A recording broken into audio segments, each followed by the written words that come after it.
성경을 기준으로 하고 있고 그 성경을 보는 그 관점 가운데 하나님의 주권을 중요하게 생각하는 신앙과 신학이 있습니다. 그것을 개혁주의라고 하고 개혁파 교회라고 합니다. 우리가 속한 교회가 개혁파 장로교회입니다. 개혁파 장로교회에서는 은혜의 방편을 세 가지로 말하고 있습니다. 세 가지가 있는데 은혜의 방편, 은혜의 통로라고 말하는 이 세 가지는 일반 은혜가 아니고 하나님이 주신 특별한 은혜를 말합니다. 그러니까 일반 은혜는 불신자에게도 하나님이 베푸시지만 이 특별 은혜는 성도와 교회에게만 허락되는 이 은혜입니다. 첫 번째는 말씀이고, 두 번째는 성례이고, 세 번째는 기도입니다. 첫 번째와 세 번째 말씀과 기도는 교회에서도 또 가정에서도 개인이 감당하고 또 하나님 앞에 주시는 은혜를 우리가 맛볼 수 있습니다. 우리가 올해 계속 숲과나무 프로젝트로 묵상을 하고 있고 또 우리 연합 구역 예배를 마칠 때에도 기도의 자리를 말씀해 주셨던 그 목사님의 설교처럼 예배를 통해서도 또 교회 안에서도 또 가정에서 또 내 삶 속에서 하나님의 말씀과 기도로 우리는 거룩하게 살아갈 수 있습니다.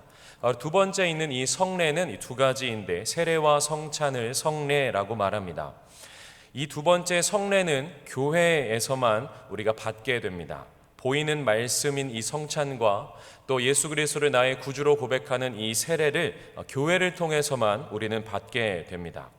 오늘 본문은 소제목에 보면 17절 위에 마지막 만찬이라고 하면서 마가복음, 누가복음, 요한복음, 또 고린도전서 이 공관복음과 이 바울 사도의 이 서신까지 병행 구절이 굉장히 많은 중요한 본문 중에 하나입니다. 우리가 잘 알고 있듯이 성만찬입니다. 세례와 성찬, 이 성례 가운데 이 성찬이 기록된 본문이 오늘 본문입니다.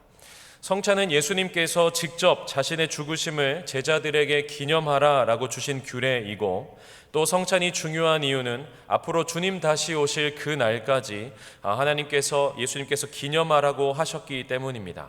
그리고 이 규례가 유월절의 완성이기 때문에 이 성찬은 굉장히 중요합니다.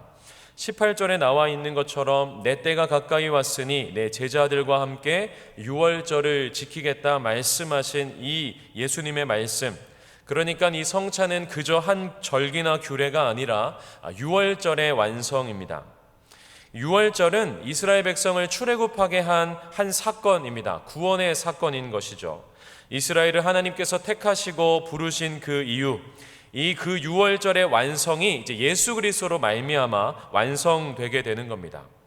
그리고 그 성찬이 그렇게 예수님의 그 유월절의 완성이 그저 끝나는 것이 아니라 29절에 보면 이렇게 말씀하시는데 제가 읽겠습니다. 그러나 너희에게 이르노니 내가 포도나무에서 난 것을 이제부터 내 아버지의 나라에서 새 것으로 너희와 함께 마시는 날까지 마시지 아니하리라 하시니라. 그러니까 유월절이 십자가를 바라보며 예수 그리스도를 통해서 완성되는 절기라면 이제 성만찬은 우리가 평생을 기념하는데 우리 구주 예수 그리스도께서 다시 오실 때까지 우리가 그 하나님 나라, 아버지의 나라에서 우리가 그와 함께 연합하여 함께 먹고 마시는 그날을 기대하게 하는 그것이 또 하나의 유월절인 성찬인 것입니다. 예수 그리스도가 이 땅 가운데 오신 이 초림이 구원의 완성이다라고 한다면 그 구원의 완성으로 끝나는 것이 아니라 그 다음 하나님 나라를 바라보게 하는 구원의 완성에서 하나님 나라의 완성을 바라보게 하는 이 사건, 그 시간을 교회와 성도가 살아가는데 이 성찬이 유월절의 완성이자 새로운 그 하나님 나라, 완성될 그 하나님 나라를 기대하게 하면서 또 오늘 본문에 있는 것처럼 주님과 함께 먹고 마시는 그 날을 사모하게 하는 사건이 오늘 이 성찬의 사건입니다. 마태복음에서 그리스도와 연합을 기대하게 하고 또 함께 먹고 마시는 이 성찬을 기록하고 있다면 요한은 이렇게 기록하고 있습니다. 요한복음 13장 21절에서 30절까지의 말씀을 제가 읽겠습니다. 예수께서 이 말씀을 하시고 심령이 괴로워 증언하여 이르시되 내가 진실로 진실로 너희에게 이르노니 너희 중 하나가 나를 팔리라 하시니 제자들이 서로 보며 누구에게 대하여 말씀하시는지 의심하더라. 예수의 제자 중 하나 곧 그가 사랑하시는 자가 예수의 품에 의지하여 누웠는지라.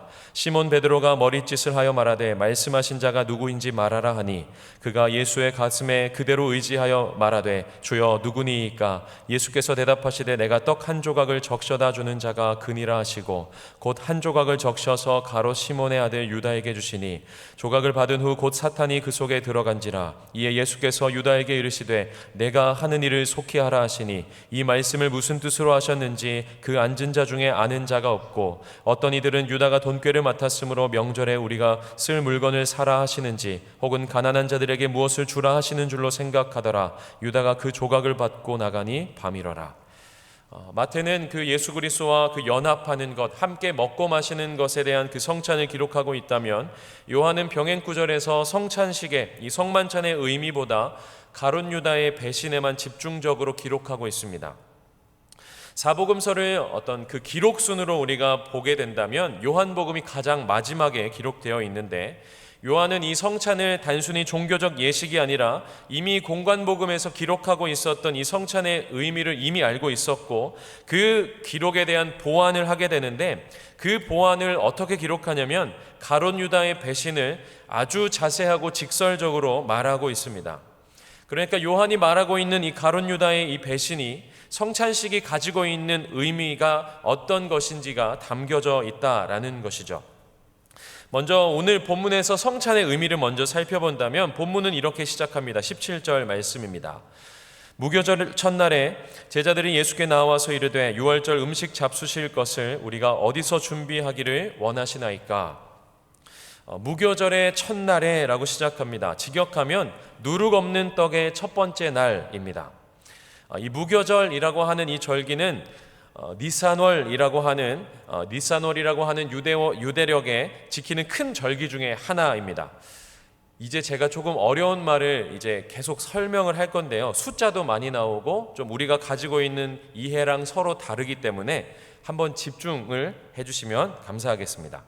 유월절과 무교절은 구분해서 말하고 있지 않습니다. 우리가 복음서에서도 보면 유월절이자 무교절이라고 표현하기도 하고 무교절이자 유월절에라고 하면서 이 무교절과 유월절을 분리하지 않고 유대인들은 함께 묶어서 지켰습니다.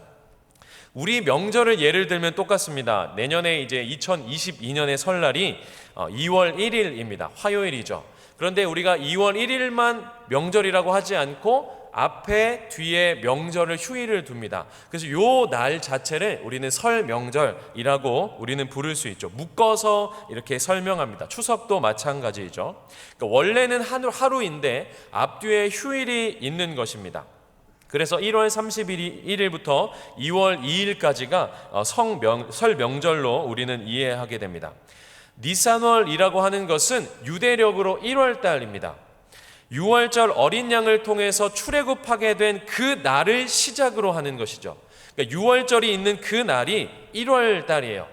그러니까 태양력으로 하면은 3월, 4월 정도가 되는데 유대력 달력은 이 6월절을 시작으로 1월 달로 시작합니다. 왜냐하면 구원을 시작하기 때문에 그렇습니다. 죄로 말미암아 이제는 하나님 나라 백성으로 이제 구원받은 자로 시작을 하는 하나님의 구원이 기준이 되어서 유대력은 1월 달이 기준입니다. 그러면 그때는 태양력으로는 3월, 4월이 됩니다. 유대인에게는 그래서 달력이 세 가지가 있습니다. 유대력이 있고 양력이 있고 음력이 있는데 오늘 제가 말씀드린 이 절기는 유대력을 기준으로 하게 됩니다. 근데 유대력을 기준으로 하니까 우리는 양력을 살고 있어서 조금 헷갈리는 것이 있습니다. 그리고 또 한 가지 우리가 기억해야 할 것은 유대인이 말하고 있는 하루라는 시간과 우리가 이해하는 하루라는 시간의 개념이 다릅니다. 우리는 밤 12시 이 자정을 기준으로 하루가 시작됩니다. 그리고 그 다음 날 그 자정이 되면 하루라고 우리는 부릅니다. 그런데 유대인들은 해가 지면 하루가 됩니다. 우리 창세기에 있는 것처럼 저녁이 되고 아침이 되니, 그러니까 해가 지면 하루가 시작되고 그 다음 날 해가 질 때 하루가 이제 마치게 되는 겁니다. 만약 해가 지는 것을 6시라고 가정한다면 6시에 하루가 시작하고 6시에 하루가 이렇게 마치게 되는 겁니다. 그러니까 우리는 12시가 기준인데 유대인들은 6시가 해가 지는 것이 기준입니다. 그러니까 6월절에 어린 양을 잡고 무교절에 이제 니산월 15일부터 21일까지 7일 동안 무교병을 먹는 이 무교절을 지키게 되는데, 이 출애굽기 12장 18절에 보면 이렇게 나와 있습니다. 제가 읽겠습니다.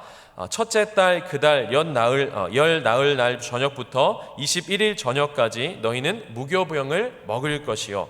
그러니까 15일부터 21일까지 무교절인데 7일부터 14일부터라고 이 무교병에 대해서 말하고 있습니다. 요세포스에 의하면 그래서 이것을 8일 절기라고도 불렀습니다. 표를 한번 보여주시면 감사하겠습니다. 잘 보이시나요? 제일 위에 있는 13일, 14일이 있습니다. 그러니까 14일 저녁부터 21일까지 이 7일 동안을 유월절과 무교절을 지킵니다. 근데 제가 어제 설교를 준비하면서 가장 시간을 많이 쏟았던 시간이 이 표를 만드는 시간이었는데요. 밑에 보면 요한복음에 보면 유월절 전에라고 말하고, 마태복음에서는 무교절의 첫날, 또 마가복음에서는 무교절의 첫날 곧 유월절 양 잡는 날, 누가복음에서도 유월절 양을 잡을 무교절 날, 이렇게 하면서 지금 성찬식이 언제 기록되고 있냐면, 언제 행해지고 있냐면 6월절 전입니다. 그러니까 요한 입장에서는 13일 저녁이고, 이 공관복음에 기록하고 있는 제자들은 14일 낮을 기준으로 하고 있는 것이죠. 그러니까 13일 저녁이 14일의 시작인 겁니다. 그러니까 원래로 하면은 표가 이렇게 조금 양력을 기준으로 하다 보니까 제가 이렇게 표를 이렇게 그리게 되었습니다. 그런데 정규 6월절은 14일부터 시작하는데 예수님은 지금 13일부터 지금 6월절 식사를 하고 계신 거예요. 네, 다시 돌아와서 이 요한복음에서는 6월절 저녁에, 6월절 전에 지금 저녁을 먹고 있고, 공관복음은 무교절 첫날이라고 하면서 이 6월절 양을 잡는 14일을 기록하고 있습니다. 그러니까 이것이 성경의 오류가 아니라 유대 시간으로 하면 13일 저녁부터가 14일의 시작인 것이죠. 이미 14일인 겁니다. 그래서 이 공관복음, 모두 요한복음이 이 예수님의 6월절을 그 식사를 기록하고 있는 것이죠. 여기서 중요한 것은 정규 6월절은 14일부터인데 예수님은 지금 13일로 하루 앞당겨서 하셨다라는 거죠. 제자들은 이 6월절 식사를 준비하라라고 하셨던 이 예수님의 말씀이 이유를 잘 모르지만 순종하고 있는 겁니다. 왜 하루를 앞당기셨는지 제자들은 묻지 않고 준비합니다. 왜냐하면 지금까지 예수님이 하셨던 모든 일들 가운데 안식일에 관한 해석과 방법들이 지금까지 본인들이 해왔던 것과는 전혀 달랐기 때문입니다. 예수님 말씀에 순종하여 하루 전에 6월절 식사를 하고 있는 겁니다. 6월절은 본래 이 누룩을 제거하는 준비일이 12일 날 있고 13일에는 6월절 어린 양을 준비하고 그리고 14일 저녁부터 6월절을 시작합니다. 6월절을 드리고 나서 그 다음 날부터 무교절을 지나게 되는 것이죠. 그런데 6월절 어린 양, 6월절에는 이 어린 양이 굉장히 중요하죠. 왜냐하면 출애굽기에서 이 6월 할 때에 이 어린 양을 잡아서 문 지방과 문설주에 우리가 발름으로 이 죽음의 사자가 그들을 넘어갔다, 유월했다라는 이 표현 때문에 이것을 지키고 기념하기 위해서 6월절에서 가장 중요한 것은 어린 양입니다. 그런데 지금 6월절 식사를 하고 계시고 그 6월절을 지키시고 있는데 예수님과 제자들의 이 오늘 본문에 보면 어디에도 이 어린 양에 대한 말씀이 없습니다.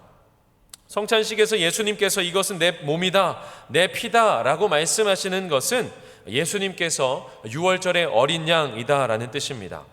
예수님이 완전한 제물 되어주시고 완전한 제사장이 되어주셔서 구원을 이루십니다.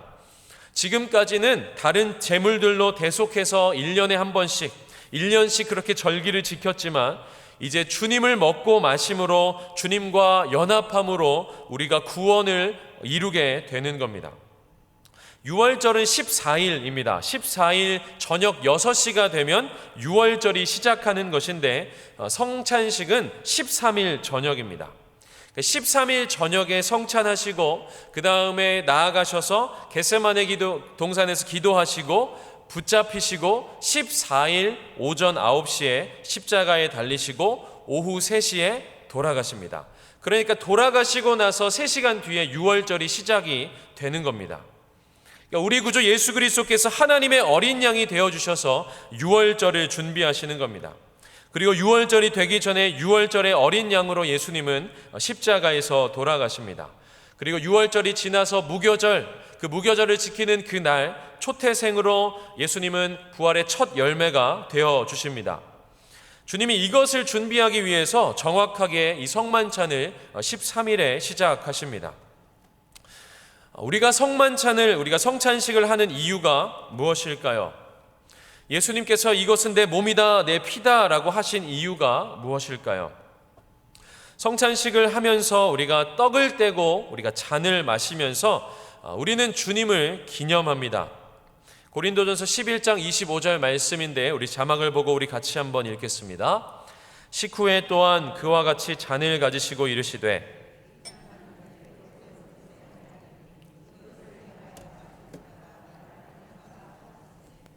아멘. 새 언약을 세우십니다. 그리고 이것을 먹고 마실 때마다 나를 기념하라 말씀합니다. 기념하라 라고 하는 이 말씀은 단순히 과거의 사건을 그냥 기념하는 것이 아닙니다. 종교개혁 이후에 이 성찬에 대한 여러 논의가 정리를 하게 되는데 이 천주교는 화채설이라고 해서 실제 예수님의 살인 겁니다. 그래서 이 천주교에서는 이 동그란 빵을 만듭니다. 그래서 가루가 떨어지지 않게 하죠. 왜냐하면 진짜 예수님의 살이라고 믿었기 때문입니다. 그리고 잔을 나누지 않습니다. 그 예수님의 피가 흘리면 안 되기 때문에 그냥 신부가 그냥 혼자 이렇게 마시게 되죠. 그리고 찌빙글리는 기념설이라고 해서 이 날을 문자 그대로 기념합니다. 근데 우리가 알고 있는, 우리 개혁파가 믿고 있는 개혁주의 교회에서 우리가 성찬을 집례할 때 우리의 이 성찬은 영적 임재설입니다. 칼빈으로부터 시작한 그 영적 임재설입니다. 떡을 먹고 잔을 마시지만 먹고 마실 때 그 하나님과 영적으로 임재하시고 하나님과 연합하는 그저 성찬의 그 과거의 사건을 그냥 기념하는 것을 넘어서서 그리스도와 내가 연합하는 겁니다.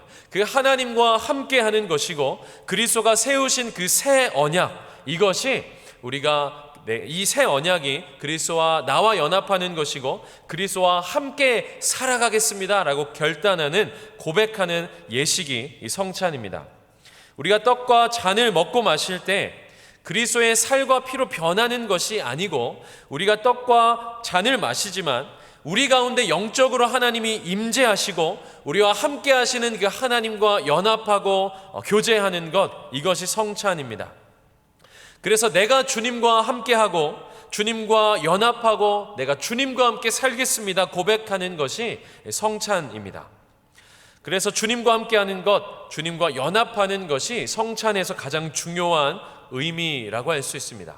요한복음 17장에 보면 요한이 이제 13장에 이 성만찬 예식을 언급하고 14장부터 17장까지는 겟세마네에서 기도하신 그 기도의 내용을 담고 있습니다. 17장에 보면 대제사장적 기도라고 하는 요한만 기록하고 있는 이 본문인데 요한복음 17장 11절 말씀을 우리 자막을 보고 같이 읽겠습니다. 나는 세상에 더 있지 아니하오나 그들은 세상에 있사옵고 나는 아버지께로 가옵나니 거룩하신 아버지여 내게 주신 아버지의 이름으로 그들을 보존하사 우리와 같이 그들도 하나가 되게 하옵소서. 기도하신 그 내용이 무엇입니까? 하나가 되게 하옵소서. 20절부터 22절까지도 우리 같이 한번 자막을 보고 읽겠습니다. 내가 비옵는 것은 이 사람들만 위함이 아니요 또 그들의 말로 말미암아 나를 믿는 사람들도 위함이니 아버지여 아버지께서 내 안에 내가 아버지 안에 있는 것 같이 그들도 다 하나가 되어 우리 안에 있게 하사 세상으로 아버지께서 나를 보내신 것을 믿게 하옵소서. 내게 주신 영광을 내가 그들에게 주었사오니 이는 우리가 하나가 된 것 같이 그들도 하나가 되게 하려 함이니이다. 여기에서도 하나가 되게 하려 함이니이다. 예수님께서 성만찬을 마치시고 겟세마네 동산으로 가셔서 기도하십니다. 그 기도 가운데 가장 중요한 것은 물론 내 원대로 마시옵고 아버지의 원대로 하옵소서이지만 그 십자가를 향한 그 기도 가운데 그 기도의 목적이 무엇이냐면 바로 하나가 되게 하는 겁니다. 예수 그리스도와 하나님이 하나인 것처럼 그들도 하나가 되게 하옵소서. 내 영광을 그들에게 주었사오니 우리가 하나 된 것 같이 그들도 하나 되게 하옵소서. 그래서 교회에서 성찬을 하는 겁니다. 그리스도의 몸으로 하나 된 그리스도의 교회로 하나님 앞에 그 몸을 기념하고 그 피를 기념하고 그 새 언약을 기억하면서 하나 되기를 힘쓰고 또 주님과 연합하고 함께하는 것, 이것이 성찬입니다. 단순히 예수님께서 십자가를 지고 고난받는 것이 아니라 예수 그리스도를 믿는 자들이 하나님과 연합하는 것, 이것이 성찬이 가지고 있는 연합의 의미입니다.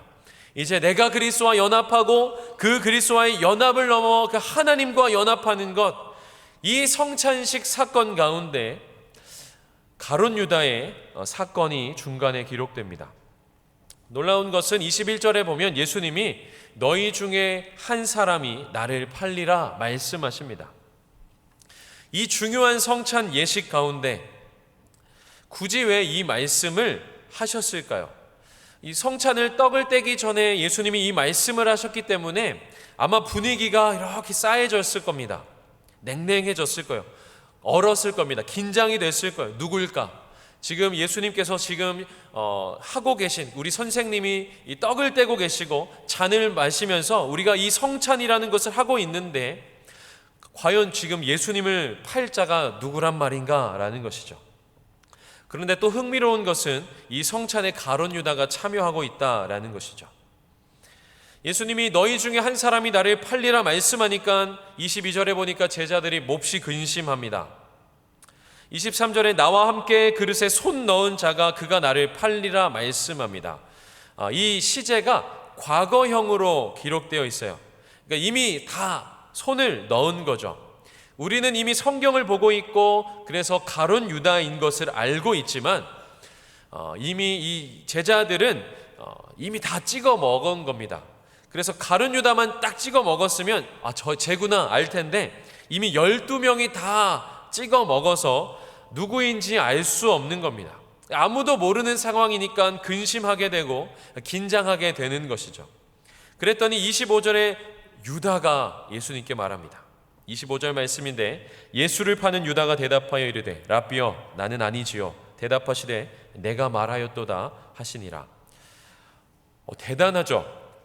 저라면 말 못했을 텐데 가룟 유다는 예수님께 이렇게 말합니다. 랍비여 나는 아니지요. 이 말은 부정적인 대답을 기대하는 표현입니다. 그러니까 유다가 지금 예수님께 물으면서 기대하는 거예요. 나는 아니지요 라고 했을 때 너는 아니야 라는 것입니다. 근데 예수님 뭐라고 말씀하시냐면 네가 말하였도다. 영어 성경의 NIV에 보면 의역하면 유다가 이렇게 말합니다. 저는 정말 아니죠. 예수님은 너다 라고 말씀합니다. 예수님이 지금 여기서 가룟 유다임을 드러내시고 있는 거죠. 왜 드러내셨을까요? 24절에 예수님이 이렇게 말씀하십니다. 그는 차라리 태어나지 아니하였더라면 제게 좋을 뻔하였느니라. 이 표현은 가장 비참한 상태가 될 것을 표현하고 있는 표현입니다. 주님의 안타까운 마음이 있는 것이죠. 그리고 이 표현은 랍비들이 흔히 사용하는 구약적 속담입니다. 욥기 3장에서 욥이 비참함 가운데 자신의 출생을 한탄하고 내가 나지 아니하였더라면, 내가 그때 어머니가 태중에 나를 임신하지 아니하였더라면, 그런 한탄의 표현이고, 그래서 왜 태어나지 말아야 할 사람이 태어나게 하셨는가, 이 말이 아니라 지금 이 유다가 하고 있는 결정, 유다가 하고 있는 이 행동이 가장 비참한 상태에 빠질 수 있다라는 구약적 속담인 겁니다. 우리가 인생을 살아가면서 가장 어려운 것 중에 하나가 무엇이냐면 우리가 항상 결정을 해야 한다라는 겁니다. 이것이 어려운 이유는 그 결정이 결정으로 끝나지 않고 그 결정에 따른 책임과 대가가 따르기 때문입니다. 아이들을 키우다 보니까 이제 첫 아이가 1학년이 되었습니다. 계속해서 어렸을 때는 많이 해줬는데 이제 조금씩 본인 스스로 해야 할 때가 되어가고 있습니다. 근데 요즘 저도 젊지만 요즘 젊은 부모들은 다 해주려고 합니다. 결정을 다 부모가 하려고 하는 거예요. 최대한 저는 안 하려고 합니다. 다 아이 보고 할 수 있도록 해야 합니다. 왜냐하면 우리는 결정을 하면서 살아가야 하는 인생이 되기 때문입니다. 대신 결정을 하는 삶을 살아가면 언젠간 이 아이가 결정해야 될 때에 그 크기가 더 크고 무겁게 오게 되는 거죠. 한 번도 내가 결정해보지 않았기 때문에. 그래서 결정해주는 삶을 가르칠 때 저는 하나님의 주신 교훈을 가르쳐 주죠. 원하는 것을 모두 하면서 살 수 없다. 하나를 하면 하나는 포기해야 된다. 아무리 궁금해도 어두운 길로 가면 안 된다. 인생에는 중요한 원칙이 있다. 충동적이고 한 번쯤이라고 생각했을 그것이 인생의 문제로 남을 수 있다 라고 아주 쉽게 1학년한테 알려주겠죠. 이렇게 말하면 못 알아먹으니까. 우리도 마찬가지죠. 매일의 삶 속에서 결정을 합니다. 그 결정과 그 책임이 우리 가운데 주어지게 되는 겁니다. 예수님께서 지금 이 가룟 유다에게 말씀하는 겁니다.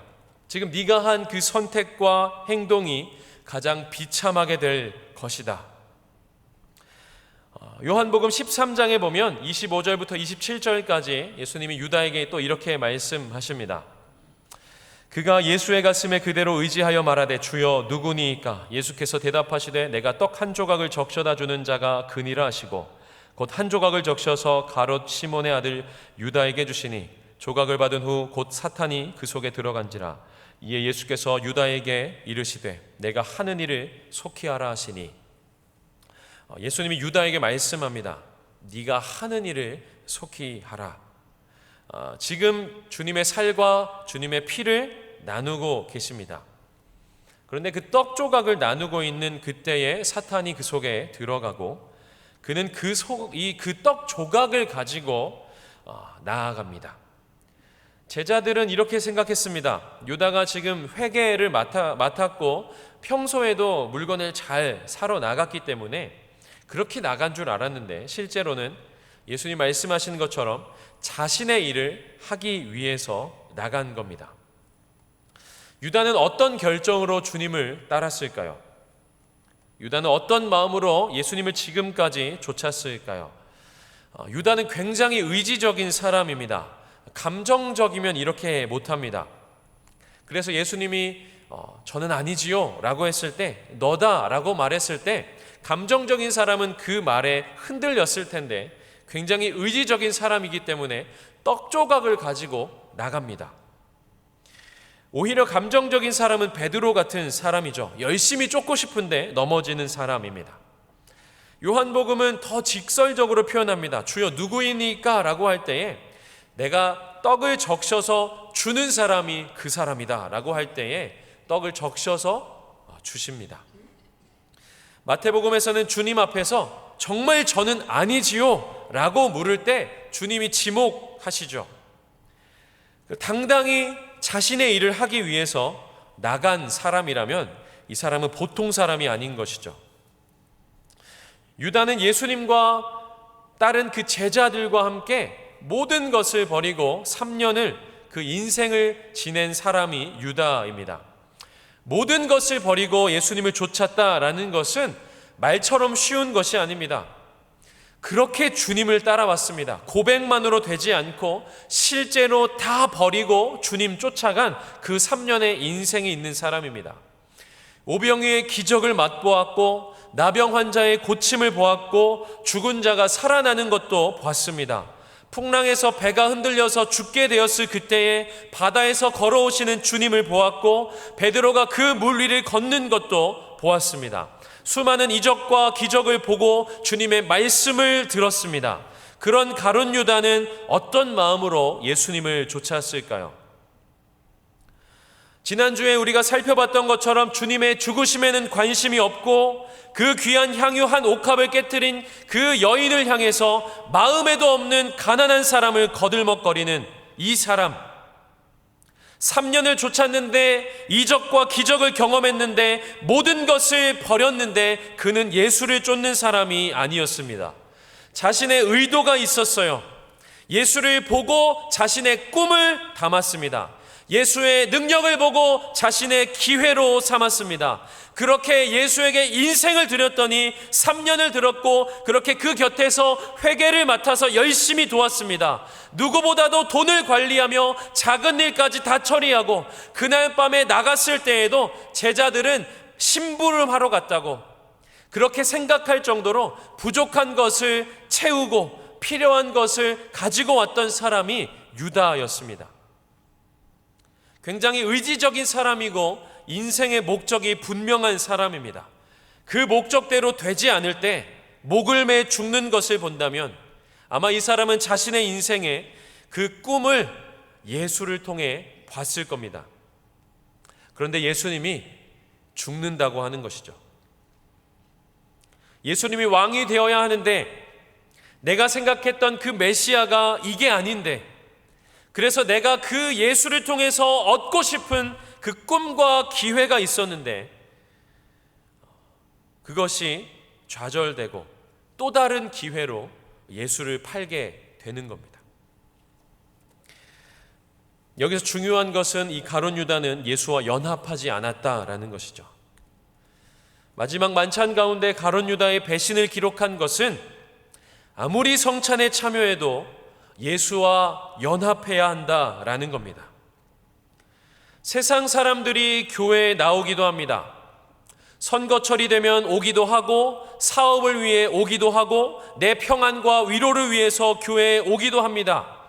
그런데 교회는 모두 예수 믿는 사람만 오는 것이 아니기 때문이에요. 그러나 교회는 예수와 연합하기 위해 와야 합니다. 예수와 함께하기 위해 와야 합니다. 예수에게 내 소원과 야망을 담는 것이 아니라 예수님의 그 소원 가운데 우리가 담겨야 하는 것이죠. 아무리 떡을 떼어 받아먹고 아무리 잔을 들어 마셔도 예수와 연합하지 않는다면 그가 가장 비참한 상태에 빠지게 된다. 차라리 나지 않았으면 좋았을 것을. 성찬은 주님의 죽으심을 기념하는 예식이지만 기념하는 것으로 끝나면 안 되고 종교적인 예식으로 흘러가면 안 됩니다. 성부 하나님과 성자 예수님이 하나이듯이 우리가 주님과 하나 되는 겁니다. 주님이 그렇게 하신 일이 무엇이냐면 하나님과 우리와 연합시키는 그 일입니다. 스스로 유월절에 어린 양이 되어주셔서 그 십자가를 지시고 죽으신 것이죠. 내 살을 먹으라, 내 피를 마셔라. 이 말은 주님의 떡과 잔을 먹고 마심으로 주님과 연합하는 겁니다. 그 가운데 하나님이 임재하시고 함께 하셔서 그 주님이 우리와 하나 되는 그 예식이 성찬인 것이죠. 그래서 신앙은 예수님과 함께 연합하는 것입니다. 나는 죽고 예수로 사는 그것이 신앙입니다. 예수와 연합하는 것이고 예수로만 사는 그 신앙이 교회와 성도가 살아가야 하는 그 삶인 것이죠. 가룟 유다는 자신의 일을 했습니다. 주님은 주님의 일을 하셨습니다.